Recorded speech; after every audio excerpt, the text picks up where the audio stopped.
आज की गुफ्तगू का आगाज एक ऐसे मोड़ से होता है जहां लगता है कि अब इससे बुरा कुछ नहीं हो सकता, और फिर जवाहर जेल से बाहर आ जाता है। बिल्कुल, तमाम सबूतों के बावजूद। जी, तो ये सिर्फ रिहाई नहीं है, ये तो सीधा सीधा काराबे खानदान के लिए एक खुला ऐलाने जंग है।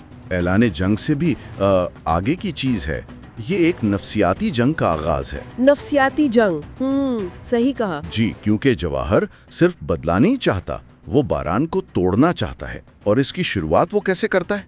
सीधा हवेली में आकर। बिल्कुल, उसका सीधा हवेली आना एक बहुत बड़ा कदम है। वो सिर्फ धमकी नहीं दे रहा, नहीं, वो अपनी मौजूदगी का एहसास दिला रहा है। और वहां आकर जो उसने बात कही कि बेहतरीन दुश्मन वो है जो आप जैसा हो, उसका क्या मतलब है? ये बहुत गहरी चाल है।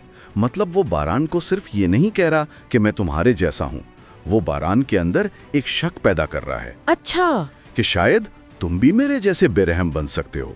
वो उसकी अखलाकियात पर हमला कर रहा है, यानी उसकी सबसे बड़ी ताकत को ही उसके खिलाफ इस्तेमाल करने की कोशिश। बिल्कुल।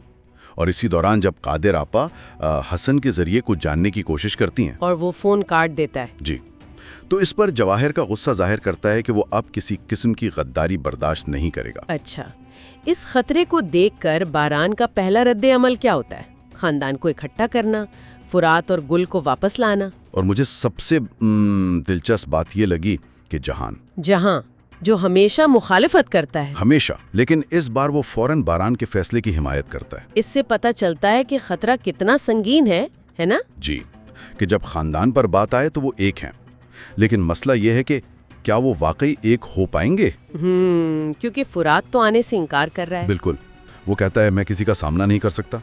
वो शर्मिंदगी में डूबा हुआ है। लेकिन क्या ये सिर्फ शर्मिंदगी है, या मतलब उसमें थोड़ी अना भी है, जिद भी शामिल है? मेरे ख्याल में दोनों चीजें हैं।